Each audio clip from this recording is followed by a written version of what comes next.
Jangan lupa untuk subscribe dan nyalakan lonceng notifikasinya.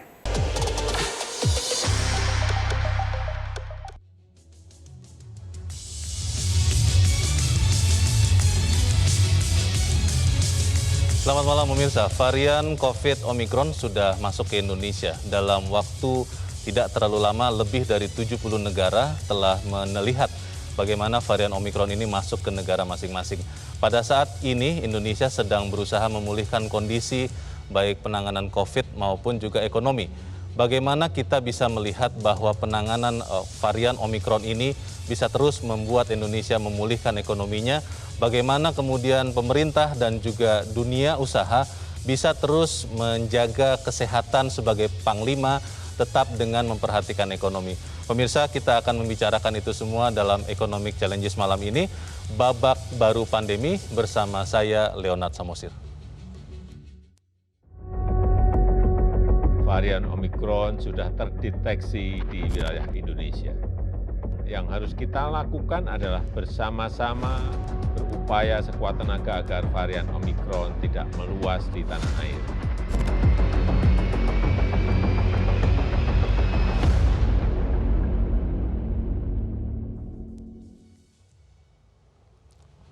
Dan pemirsa, bersama saya di Grand Studio Metro TV malam ini telah bergabung 4 orang narasumber. Yang pertama adalah Ketua Apindo, Sutrisno Iwantono. Pak Iwantono, selamat malam. Malam. Kemudian ekonom dari LPM UI, Teguh Rifki. Mas Rifki, selamat malam. Malam, Mas Leo. Dan juga bergabung bersama kita lewat telekonferensi Sesmenko Perekonomian, Susi Wiono. Pak Susi, selamat malam. Dan juga bergabung bersama kita lewat sambungan telekonferensi Ketua Umum Ikatan Dokter Indonesia, Daeng M. Fakih. Pak Fakih, selamat malam. Selamat malam, Mas Leonard. Baik, Bapak-Bapak, sebelum kita berdiskusi bagaimana kita menangani babak baru pandemi, dan pemirsa, kita ikuti dulu ulasan berikut ini.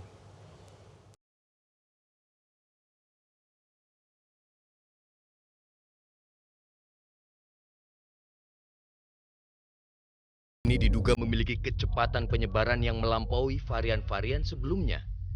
Di Amerika Serikat misalnya, saat ini lebih dari 70% kasus COVID merupakan varian Omicron dengan laju penambahan kasus hingga 6 kali lipat dalam seminggu.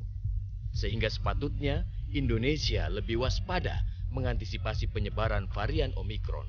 Varian Omicron sudah terdeteksi di wilayah Indonesia. Ini memang tak terelakkan karena salah satu karakter varian ini adalah penularannya sangat cepat. Kita harus berupaya menjaga situasi di Indonesia tetap baik, kita pertahankan jumlah kasus aktif agar tetap rendah. Namun di tengah masuknya varian Omicron di Indonesia, saat ini Indonesia sedang berada dalam fase pemulihan pasca terdampak pandemi. Keberhasilan pemerintah menekan kasus COVID beberapa bulan terakhir membuat kepercayaan bisnis kembali bergeliat. Sementara, pemerintah juga telah menyiapkan normalisasi kebijakan fiskal pasca pandemi. Namun kini, perayaan Natal dan Tahun Baru yang sebelumnya diharapkan menjadi momentum pemulihan ekonomi, justru dihadapkan pada ancaman penyebaran varian baru COVID-19. Ganasnya penyebaran Omicron berpotensi menjadi episode baru pandemi yang sebelumnya telah menyeret Indonesia memasuki jurang resesi akibat adanya berbagai pembatasan sosial. Lalu masih sanggupkah pemerintah dan dunia usaha melalui babak baru pandemi? Saya ingin langsung ke Pak Daeng Fakih dulu. Pak Fakih, sampai saat ini bagaimana Pak perkembangan kasus Omicron yang sudah masuk ke Indonesia? Apakah ada penambahan kasus atau bagaimana kondisi pasien yang sudah dilaporkan sejak awal, Pak Fakih? Ya, jadi yang kami terima masih itu belum terjadi transmisi lokal ya, masih di karantina ya. Karena itu memang tepat saya kira tindakan pemerintah di tempat karantina, kemudian ditutup sementara, kemudian di tracing semua. dan kami juga menganjurkan sampai ke keluarga petugas itu juga dilakukan pemeriksaan supaya tidak bisa kita hambat supaya tidak terjadi penularan di masyarakat. Seperti itu, Mas Jonan. Ya, Pak Fakih, boleh dijelaskan lagi kepada kita semua, Pak, varian Omikron ini apakah memang tidak berbahaya? Ada yang mengatakan begitu, karena dikatakan penyebarannya lebih cepat daripada varian Delta, tapi tidak letal, tidak membuat sakit parah, atau seperti apa sebetulnya, Pak Fakih? Ya, jadi kesimpulannya bukan tidak berbahaya ya. Artinya tingkat keparahannya itu memang lebih ringan dari yang sebelumnya ya. Tetapi kecepatannya, bahayanya kecepatannya lebih cepat. Yang masalah kecepatan ini kan persoalannya nanti berpotensi menimbulkan angka kesakitan yang cukup tinggi pada rentang waktu yang singkat. Ini yang kita harus antisipasi. Tetapi memang dari laporan memang angka perburukan atau penyakit beratnya memang tergolong ini gejala ringan. Dengan seperti itu, kita berharap ini mungkin bukan babak baru pandemi, Mas Jonan, tetapi mudah-mudahan ini babak akhir pandemi gitu. Amin. Karena para pakar sudah menyatakan biasanya pandemi ini virus ini kemudian bermutasi lebih lemah dan lebih lemah gitu. Mudah-mudahan ini babak terakhir, etapa terakhir dari pandemi. Ya kita doakan, kita juga belum tahu ya. Oleh karena itu memang kita mencegah supaya kita berusaha tidak banyak tertular kalaupun itu sudah terjadi transmisi lokal. Tapi sekarang posisinya kita mencegah untuk tidak masuk ke masyarakat, tidak terjadi transmisi lokal. Supaya tidak tertular atau tidak bertambah kasus, Pak Fakih, apakah harus ada pengetatan lagi, Pak? Kalau kita ingat bulan 6, bulan 7 lalu varian Delta itu kita benar-benar tarik rem darurat. Begitu ketat kita ketatkan dan itu efektif. Kalau untuk menghadapi Omikron ini seperti apa, Pak Fakih? Yang pertama dilakukan kan sudah tepat nih pemerintah, karena ini masih di tempat karantina ya. Wisma Atlet, menuntut karantina ya. Kemudian diperiksa semua supaya tidak keluar. Tapi kalau sudah ada indikasi keluar, memang yang disampaikan WHO itu jurusnya sama dengan yang kemarin. Jadi prokes, vaksinnya diperkuat, testing tracing digencarkan, jurus-jurusnya sama, Mas Jonan. Itu kalau sudah terindikasi ada transmisi lokal. 3M, 3T itu tetap harus dilakukan begitu ya, Pak Fakih ya. Betul. Baik, betul. Saya ingin beralih ke Pak Susi. Pak Susi, pada saat bulan 6, bulan 7 pemerintah benar-benar menerapkan PSBB ketat. Saya sampai lupa istilahnya apa, Pak. Itu banyak orang yang sangat menderita karena memang ekonomi terpukul begitu rupa. Menghadapi Omikron ini, Pak Susi, bagaimana rencana pemerintah, Pak? Karena kalau melihat karantina misalnya, Pak Luhut mengatakan sedang mempertimbangkan sangat untuk menambah masa karantina dari 10 ke 14 hari kalau diperlukan.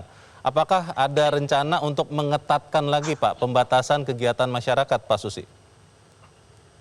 Ya, terima kasih, Mas Leo. Jadi kalau melihat perkembangan kasusnya, kalau bulan Juli Agustus yang lalu kita sempat menerapkan yang namanya PPKM darurat dan PPKM level 4. Nah, sekarang kan kasusnya trennya konsisten menurun terus. Bahkan terakhir hari ini tadi kan 216 kita konsisten 7-day moving average-nya juga rata-rata hariannya di angka 200-an untuk kasus konfirmasi harian. Kasus aktif kita tinggal 4.800-an. Jadi sebenarnya dari sisi capaian angka itu cukup bagus. Nah, tadi penjelasan Pak Daeng Fakih juga belum ada yang terdeteksi transmisi lokal, sehingga pemerintah lebih banyak antisipasi untuk betul-betul menyiapkan respon cepat. Setiap minggu kan Presiden memimpin langsung rapat terbatas evaluasi PPKM setiap hari Senin. Nah, kemarin hari Senin sudah memberikan instruksi seperti yang sampaikan Pak Fakih tadi, Pak Daeng Fakih, mulai kita untuk menyiapkan respon cepat, tetap mendorong prokes, kemudian juga percepatan vaksinasi sesuai target yang ada. Namun demikian, yang lebih menarik lagi juga kita diminta untuk menyiapkan kembali mengenai kapasitas fasilitas kesehatan kita. Artinya antisipasi sudah kita lakukan mulai sekarang dengan beberapa rencana-rencana ke depan. Nah, namun karena sekali lagi transmisi lokal belum ada dan angka-angkanya sampai dengan sore hari ini tadi masih cukup terkendali gitu. Kita lebih antisipasi untuk respon kalau nanti sewaktu-waktu ada perkembangan yang lebih cepat sehingga kita semuanya sudah siap. Gitu Mas Leo. Oke, jadi pemerintah tidak melihat bahwa varian Omikron ini minimal sama berbahayanya dengan varian Delta, Pak Susi? Ya, tadi yang dijelaskan oleh Pak Daeng Fakih, ini memang penularannya kan jauh lebih cepat. Ada yang berpendapat 3-8 kali lipat dari Delta, namun kan dampak klinis dampak medisnya kan lebih mild, kemudian juga low fatality-nya, kemudian juga low hospitalization-nya. Jadi karakteristik ini yang sekarang ini kami catat, sehingga pemerintah juga lebih banyak menyiapkan respon cepat kalau nanti terjadi penularan sangat cepat. Terutama sekali karakteristik dari Omikron ini pasti memerlukan treatment yang berbeda. Karena itu kemarin sudah diinstruksikan mulai mendorong percepatan vaksinasi sampai ke penyiapan kembali fasilitas kesehatan kita ini dengan kasus yang sangat rendah kan banyak yang tidak kita gunakan kembali, sehingga kita perlu mempersiapkan kembali. Demikian juga kaitannya dengan karantina terpusat yang sekarang ini di Wisma Atlet dan beberapa bornya sudah cukup tinggi untuk karantina terpusat. Ada rencana, Pak Susi, ada rencana untuk menaikkan level PPKM, Pak? Level PPKM sudah ada formulasinya berdasarkan pada assessment dari level situasi pandemi. Nah, untuk Nataru juga sudah ada aturan khususnya, sehingga pemerintah tetap konsisten dengan menerapkan beberapa leveling PPKM sesuai dengan hasil assessment dari situasi pandemi sesuai dengan standar WHO. Baik, bagaimana tetap memprioritaskan kesehatan tapi tetap memperhatikan ekonomi, kita akan bahas di bagian berikut, dan pemirsa tetap bersama kami. Economic Challenges segera kembali.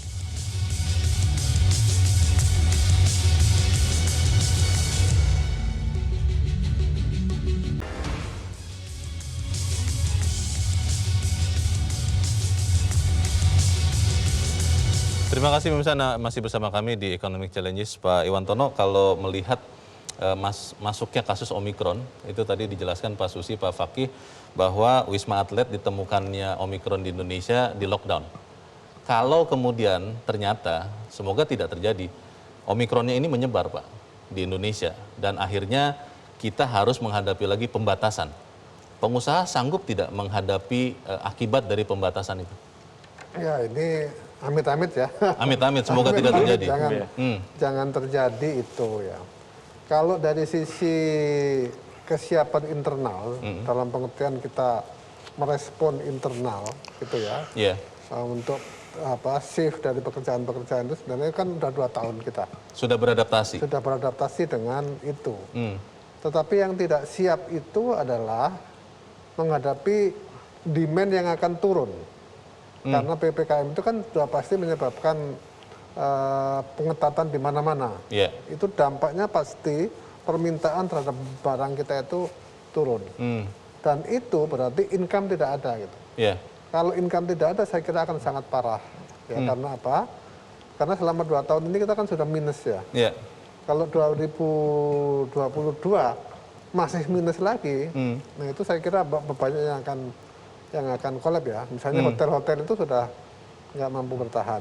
Jadi jangan sampailah kemudian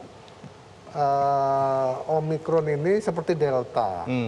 Jadi saya setuju ya kalau ini kita anggap sebenarnya the end of pandemi gitu ya. Jadi sudah masuk ke sana. Babak akhir ya? Iya, karena begini, Omikron boleh dikatakan itu tidak berbahaya, tapi penyebaran yang tinggi itu menyebabkan nanti rumah sakit juga full. Kalau semua kena kan akhirnya begitu ya. Karena harus merawat ya? Harus dirawat semua, dan itu menyebabkan mobilitas penduduk juga akan sangat terbatas.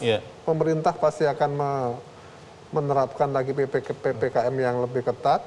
Dan itu dampaknya pasti konsumsi akan sangat menurun. Kalau bicara kondisi sekarang Pak Iwantono, dibandingkan misalnya awal pandemi ya, di 2020 awal, sebetulnya pengusaha industri itu sudah mulai pulih atau seperti apa Pak kondisinya Pak? Ya sebenarnya titik terendah sudah terlampaui, kita sudah mulai beranjak naik ya. Oke. Tapi jangan dibilang bahwa itu sudah normal, itu masih jauh ya. Kalau pertumbuhan 7% kemarin semester 2 ya, semester 2 atau kemarin itu kan dari kondisi yang rendah sekali gitu.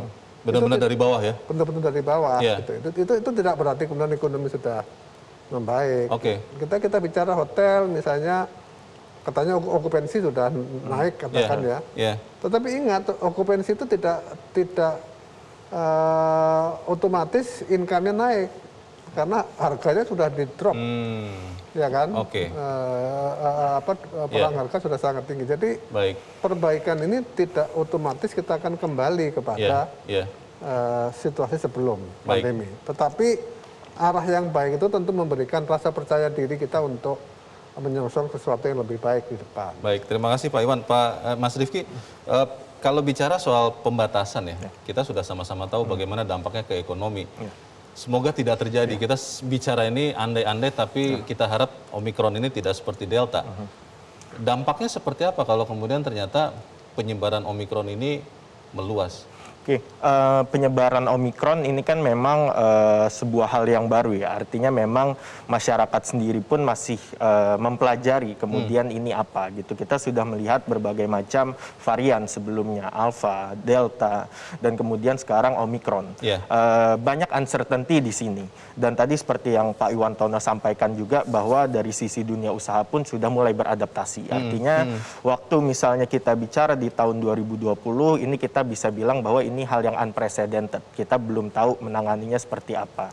Tapi along the way, kita sudah hampir 2 tahun, kita sudah mulai belajar bagaimana kemudian shifting terhadap behavior belajar baru, behavior melakukan aktivitas ekonomi baru, yang walaupun tidak ideal, tapi paling tidak kemudian kita sudah bisa beradaptasi.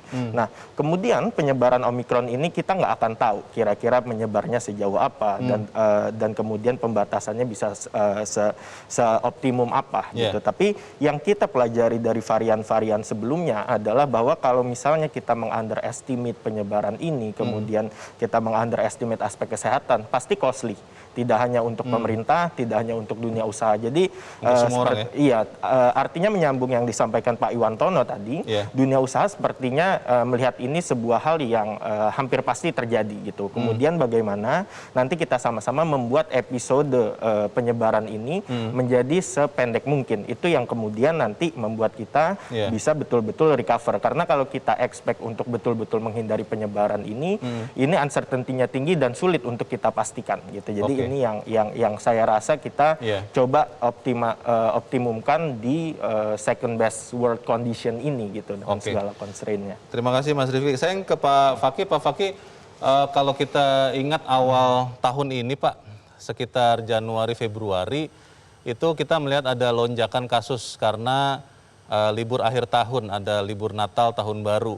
Dan kita nih sekarang di masa yang mirip-mirip juga.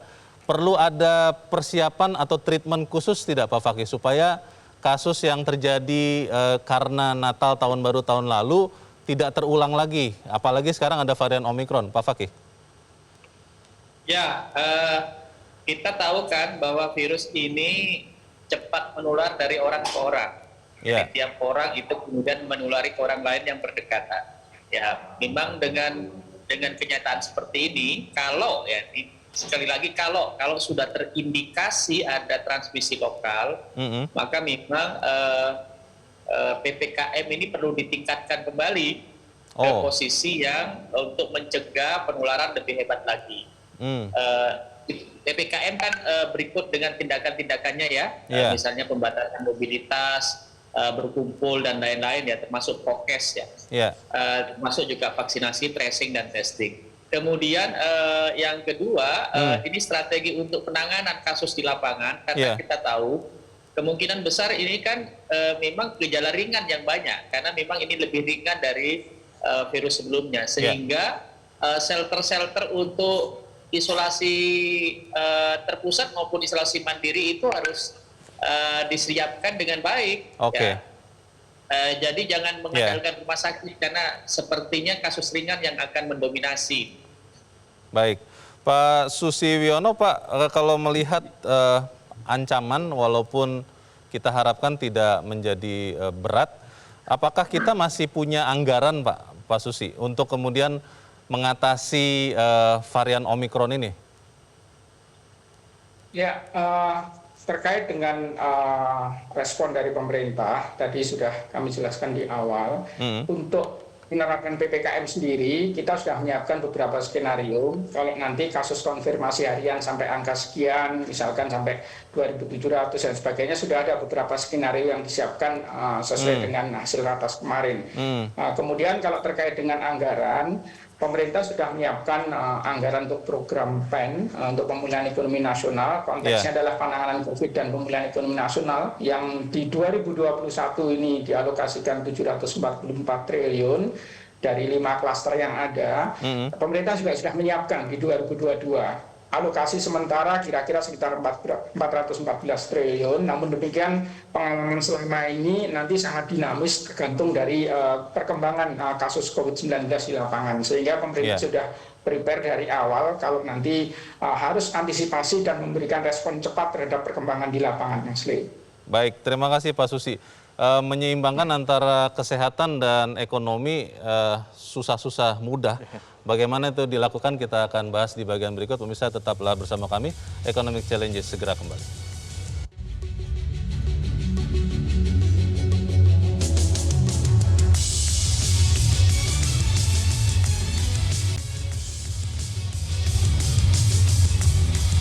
Terima kasih pemirsa, Anda masih bersama kami di Economic Challenges. Saya ingin ke Pak Fakih lagi. Pak Fakih, apakah benar Pak disebut-sebut bahwa varian Omikron ini tidak mempan oleh vaksin yang ada, Pak? Jadi konon katanya perusahaan-perusahaan pembuat vaksin itu sedang membuat booster yang bisa juga melawan Omikron ini. Bagaimana Pak Fakih?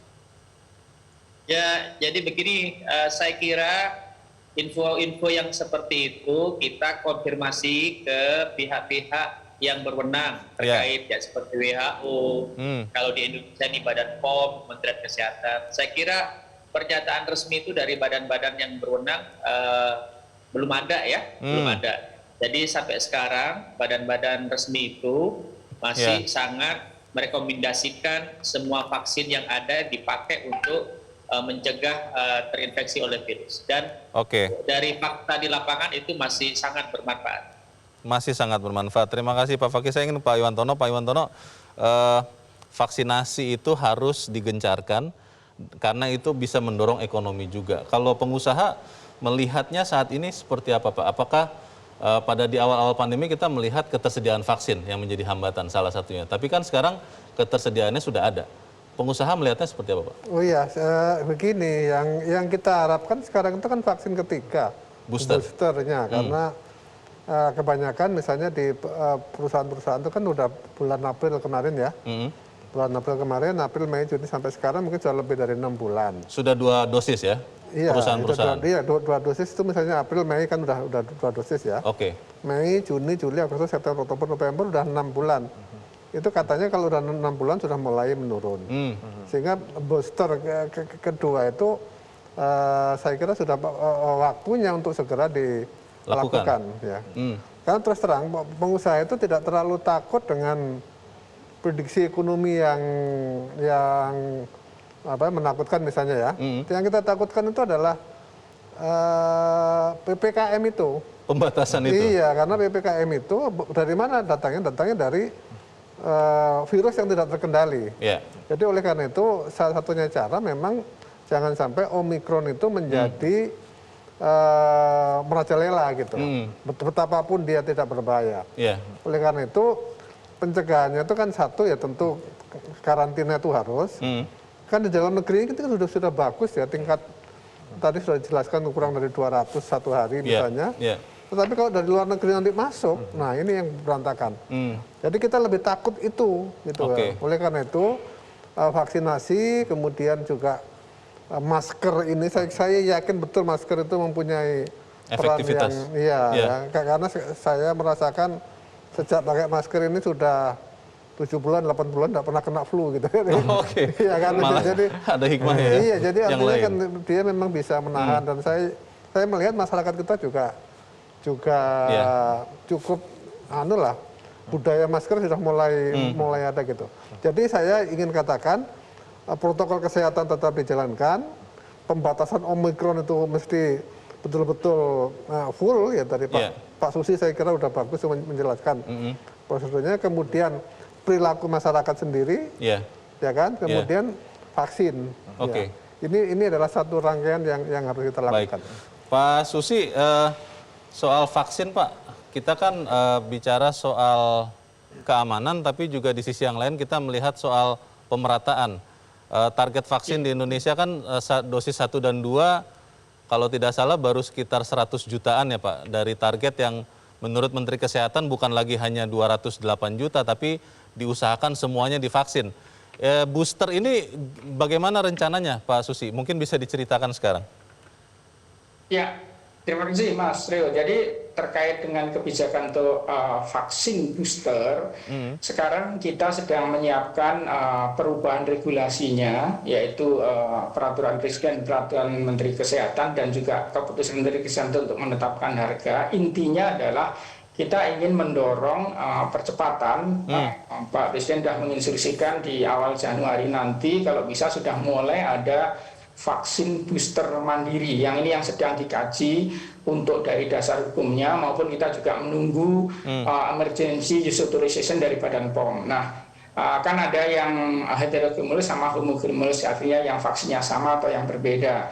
Nah, berbagai opsi alternatif sudah disiapkan, termasuk supply-nya juga lumayan cukup untuk memulai vaksin booster mandiri. Seperti sampaikan Pak Iwantono tadi, kita kan vaksin pertama dan kedua sudah lebih 6 bulan yang lalu. Sedangkan kita juga stok untuk supply vaksinnya juga cukup. Kemudian pemerintah tetap komitmen untuk beberapa orang pasti akan ada vaksin booster yang program, artinya yang gratis dari pemerintah.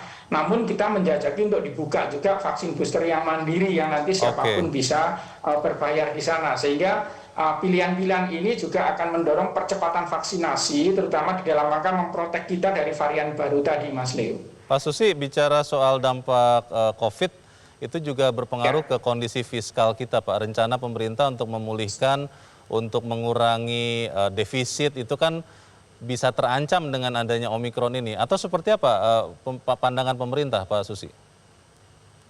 Ya, kalau bicara mengenai posisi pemerintah terkait dengan proyeksi pertumbuhan ekonomi kita sudah menyampaikan beberapa kali penjelasan. Intinya untuk 2021 dengan asumsi kita masih relatif terkendali kasus COVID-nya seperti hari-hari ini, kita tetap optimis untuk kuartal 4 2021 kita masih bisa di 5% ke atas. Artinya minimal 5% untuk kuartal 4.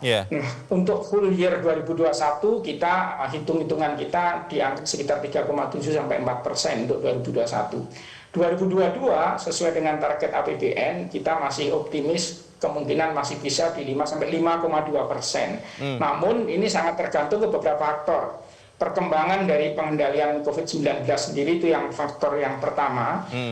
Kalau nanti kasusnya tetap bisa terkendali seperti ini, kemudian tidak ada pembatasan mobilitas dan aktivitas masyarakat, kemudian juga terkait dengan pertumbuhan beberapa sektor yang fundamental ekonomi kita dalam beberapa bulan ini sangat-sangat bagus sekali, terutama setelah terpukul di Juni-Juli yang lalu, akhir September juga mulai mobilitas dan semua indikator makro kita juga sangat bagus sekali. Karena itu Mas Leo, untuk 2022 sepanjang tidak ada lonjakan baru karena varian Omikron atau yang lain, kita optimis masih bisa mengejar ke 5,2%. Baik, terima kasih Pak Susi. Pak Mas Rifki, kita melihat bahwa memang pemerintah banyak memberikan subsidi ya.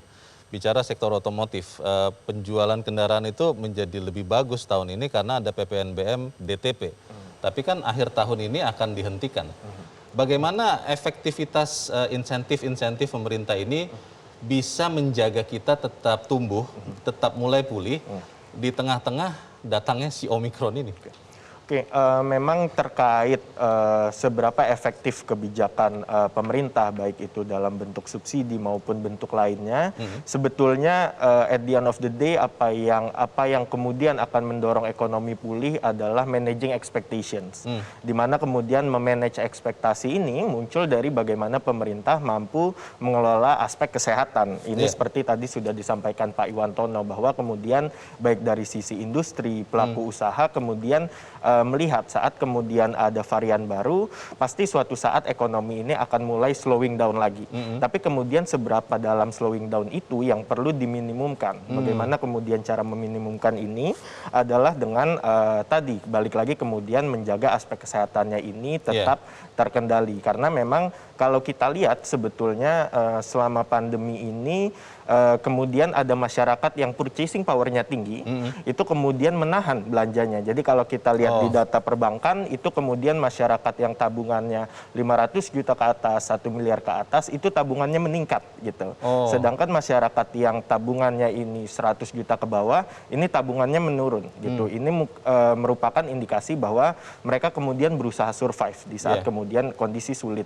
Tapi masyarakat yang kemudian memiliki uang, ini juga tidak mau spending gitu. Jadi artinya untuk kita men-solve dari dua-duanya, bagaimana kemudian masyarakat yang menengah ke bawah ini bisa kemudian kembali produktif, dan bagaimana masyarakat menengah ke atas mau kembali spending adalah kemudian saat aspek kesehatannya ini bisa di-manage secara baik gitu. Jadi kedua-duanya ini akan bermuara ke aspek kesehatan itu gitu. Jadi bentuk apakah itu subsidi PPNBM atau otomotif itu saya rasa adalah bentuk-bentuk kecil yang to some extent bermanfaat, tapi tetap kita mesti solve di masalah fundamentalnya tadi, yaitu kesehatan tersebut. Tapi pertanyaannya Mas Rifki, apakah benar pemerintah itu akan tetap memprioritaskan menangani masalah kesehatan ketimbang ekonomi? Karena kalau bicara kondisi sekarang, tadi Pak Iwantono mengatakan sudah mulai pulih. Kalau kemudian kesehatan itu memaksa untuk diketatkan lagi kegiatan masyarakat, kan ekonominya melorot lagi, bagaimana? Ini memang dikotomi yang sering muncul ya sejak awal pandemi, bagaimana kemudian suatu masyarakat dan pemerintah memprioritaskan apakah aspek kesehatan maupun aspek ekonomi dulu. Tapi memang setelah kita lihat data-datanya dari tahun 2020, 2021, ternyata negara yang kemudian kontraksi ekonominya ini makin dalam adalah negara yang tidak mampu memanage aspek kesehatannya gitu. Jadi negara-negara yang kemudian mampu bertindak cepat, kemudian mampu menangani penyebaran virus, itu memang akan terkontraksi untuk beberapa periode. Indonesia, tapi kemudian mereka bisa recover secara cepat. Dan itu tadi nyambung ke poinnya Pak Iwantono bahwa kemudian dari dunia usaha ini inginnya melihat bahwa kalau memang harus dilakukan pengetatan, ini tidak akan berlarut-larut. Ini kemudian tidak akan menyebar di luar kendali gitu. Jadi itu yang saya rasa perlu diluruskan ya, bahwa sebetulnya ini juga mungkin sudah banyak ahli dan ekonom yang sependapat bahwa sebetulnya kebijakan untuk menangani aspek kesehatan juga pada dasarnya kebijakan ekonomi yang paling ampuh saat ini. Baik, Pak Iwantono, kalau Anda melihat sampai sekarang, apa yang perlu diperbaiki lagi mungkin atau ditingkatkan lagi oleh pemerintah untuk tetap mendorong ekonomi tapi kesehatan diprioritaskan, Pak? Ya, saya kira pemerintah sudah banyaklah melakukan berbagai hal ya, dari pelonggaran moneter, relaksasi kredit dan sebagainya itu sudah banyak dilakukan ya. Nah, yang sering terjadi itu adalah adanya gap antara kebijakan yang di tingkat pusat dengan yang di daerah. Sebagai contoh misalnya kita Undang-Undang Cipta Kerja itu kan bagus ya, jadi dia melakukan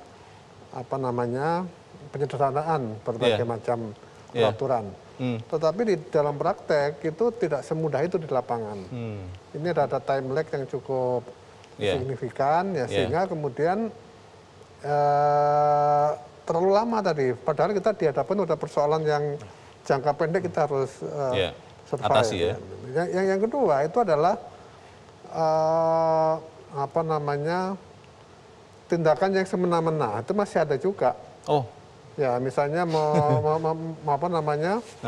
melakukan investigasi pemeriksaan lapangan yang terlalu overacting lah gitu, sehingga menyebabkan kemudian anggaplah kalau itu di mall, di hotel ya, yang terlalu overacting itu ya lari semua konsumen kita. Ini ada beberapa misalnya terkena di hotel yang di NTT itu kena aturan yang sangat ketat dari bupati misalnya. Itu juga menyebabkan drop gitu.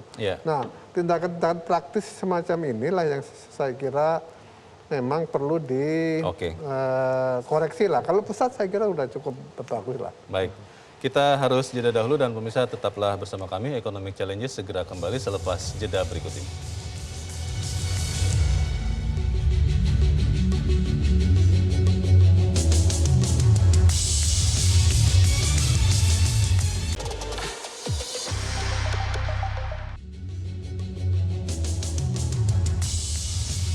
Terima kasih pemirsa, Anda masih bersama kami di Economic Challenges dan kita ada di bagian akhir dari diskusi kita malam ini. Pak Daeng Fakih, kalau melihat sejauh ini Pak, penanganan pemerintah kemudian juga segenap stakeholders, tadi Pak Iwantono mewakili pengusaha mengatakan sudah bersiap untuk itu.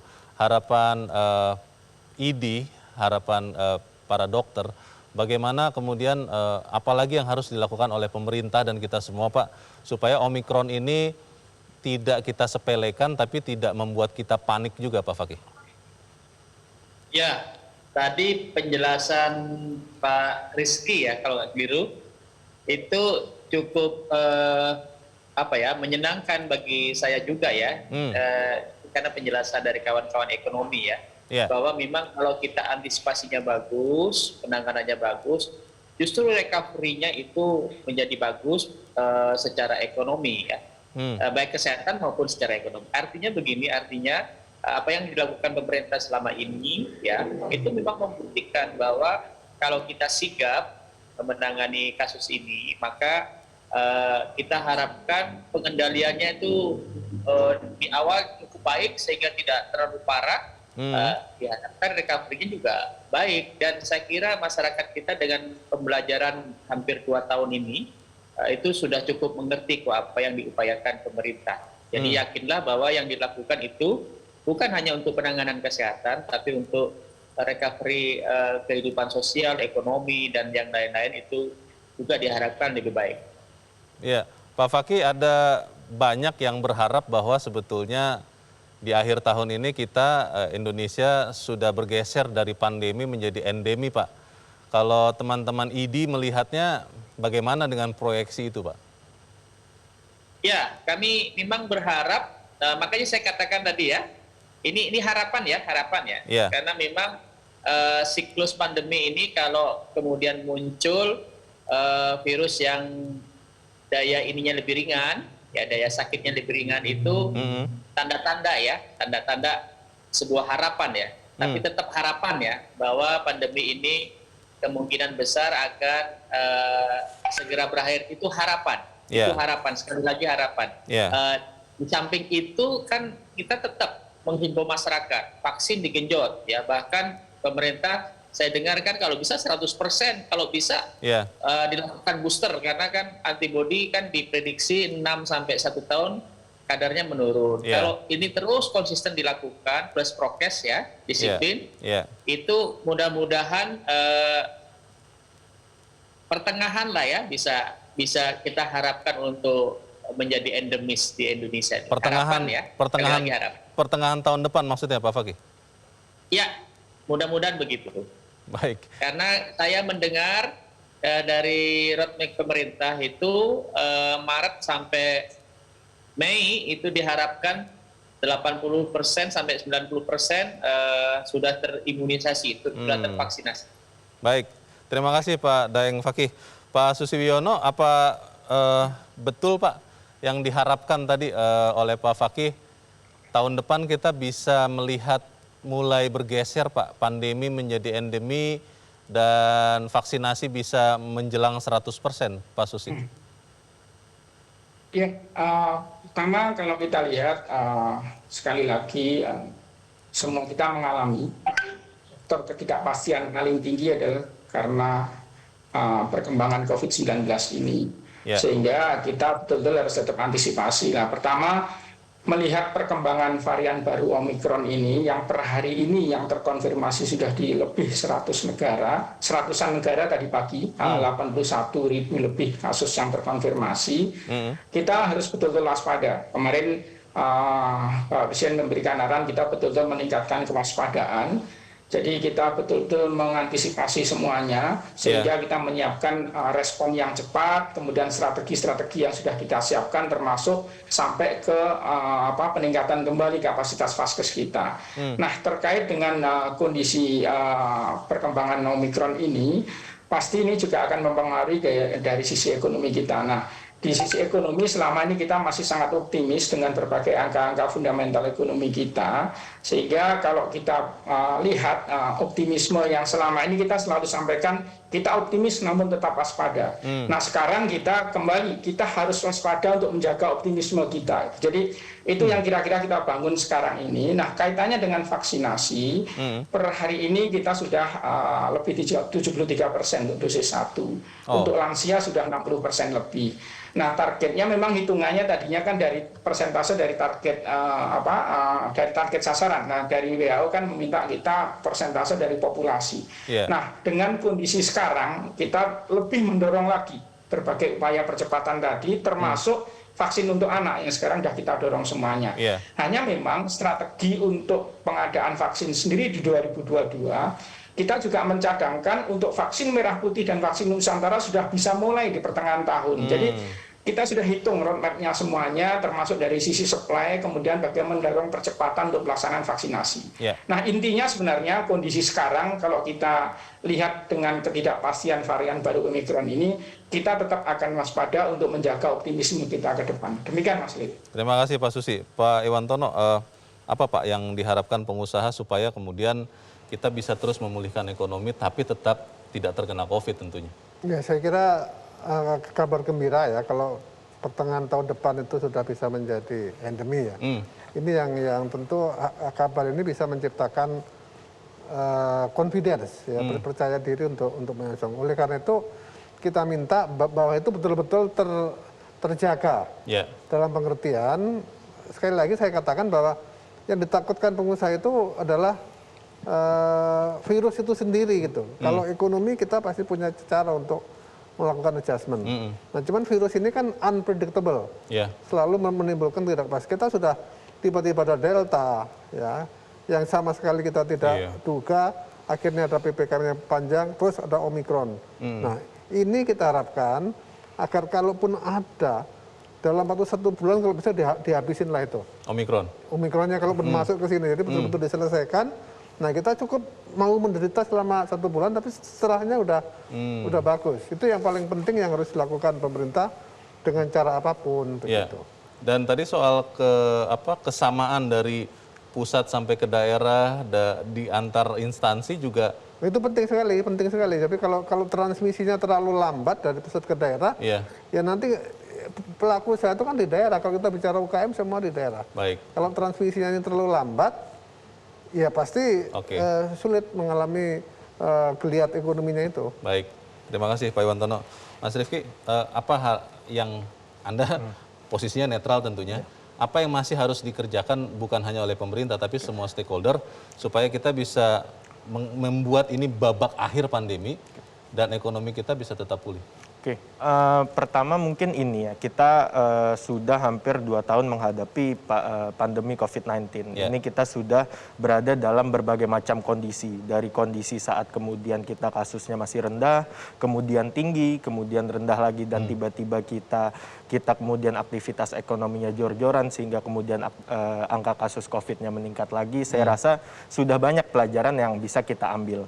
Intinya adalah kemudian tetap prioritas terhadap aspek kesehatan ini memang tidak bisa dikompromikan. Saat kemudian kita mengkompromikan aspek kesehatan ini, seperti misalnya di awal tahun 2021 kita kemudian menanggung akibatnya. Nah ini kemudian improvement yang tidak hanya kemudian harus ditanggung oleh pemerintah saja. Ini semua aspek masyarakat juga kemudian harus bersama-sama berjuang untuk patuh terhadap aspek kesehatan ini. Dan memang kalau kita bicara babak akhir pandemi ini memang sulit kita bilang ya. Artinya memang kita pun saya ingat sekali waktu tahun 2020 pertengahan itu kita cukup optimis akhir tahun kita selesai dengan COVID-19.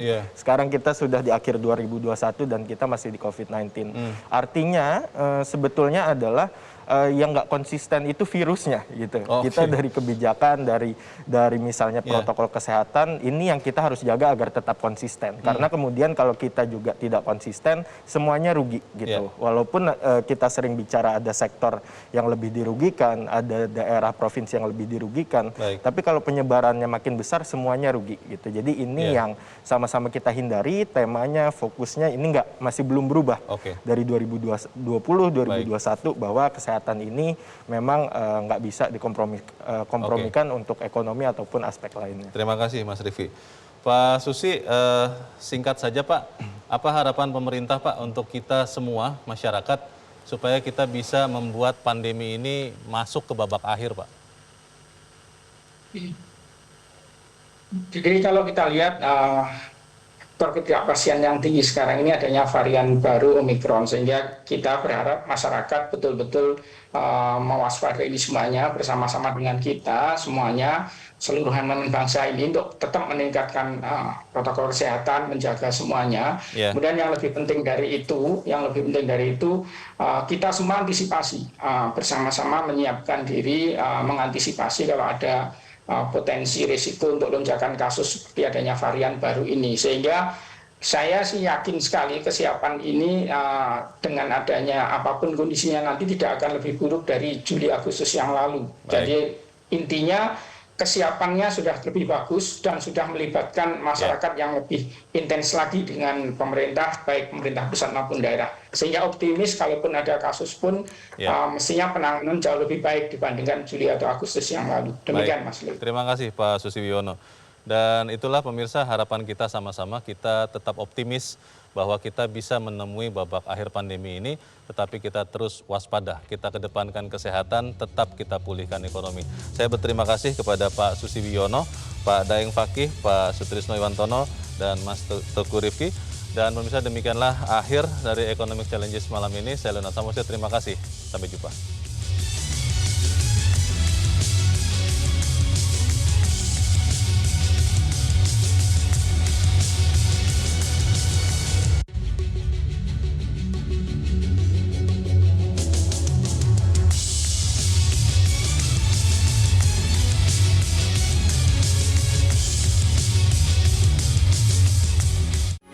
Metro TV,